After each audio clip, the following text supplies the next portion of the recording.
Sir আসসালামু আলাইকুম। Sir আসবো? আসেন। স্যার আমাদের বেতন দেওয়ার ব্যবস্থা কি হয়েছে? আমরা আর চলতে পারছি না। আমাদেরকে আর 2-4টা দিন সময় দিন। গত 2 মাসে এই কথা অনেকবার বলেছেন স্যার। এইসব মাল ডেলিভারির কথা আর শুনতে চাই না স্যার। আমাদের বেতন দিয়ে দিন। দেখুন, মাল ডেলিভারি দিলে সঙ্গে সঙ্গে টাকা পাওয়া যায় না। তাছাড়া হরতালের জন্য সবকিছু পিছিয়ে গেছে। একটু সময় তো আমাদের দিতেই হবে। আমরা আর সময় দিতে পারবো না। ভাড়ার জন্য বাড়িওয়ালা আমাদের বাসা ছেড়ে দিতে বলেছে, আর মুদির দোকানদাররাও বাকি দেওয়া বন্ধ করে দিয়েছে। এখন আমরা কি করব? থাকবো কোথায়? খাবো কি? বাচ্চা কাচ্চা নিয়ে তো আমাদের রাস্তায় দাঁড়াতে হবে স্যার। না না, সেরকম কিছুই করা লাগবে না। শুনুন, আমি ভাইয়ের সাথে কথা বলে দেখি কতটুকু কি করা যায়। আচ্ছা ঠিক আছে, 2 দিনের ভিতরে আমাদের বেতন না দিলে আমরা সমস্ত কাজ বন্ধ করে দেব। এই থামো, সব সময় তুই মালিকের কথাই রাজি হইয়া আমাগুর ক্ষতি করস। এত সামসামি কেন করস?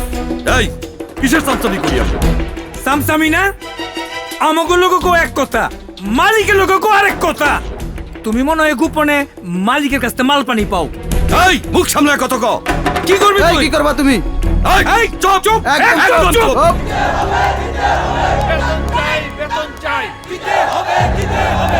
কাজ কাম বন্ধ কর, ভাঙচুর শুরু কর।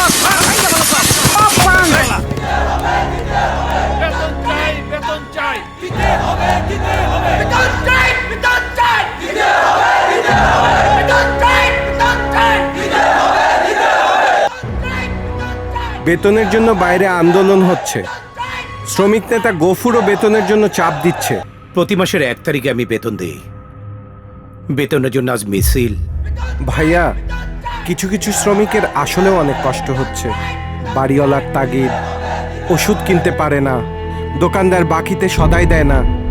সব কিছু মিলিয়ে শ্রমিকরা অনেক কষ্টে আছে ভাইয়া। ঠিক আছে, আমি আসছি।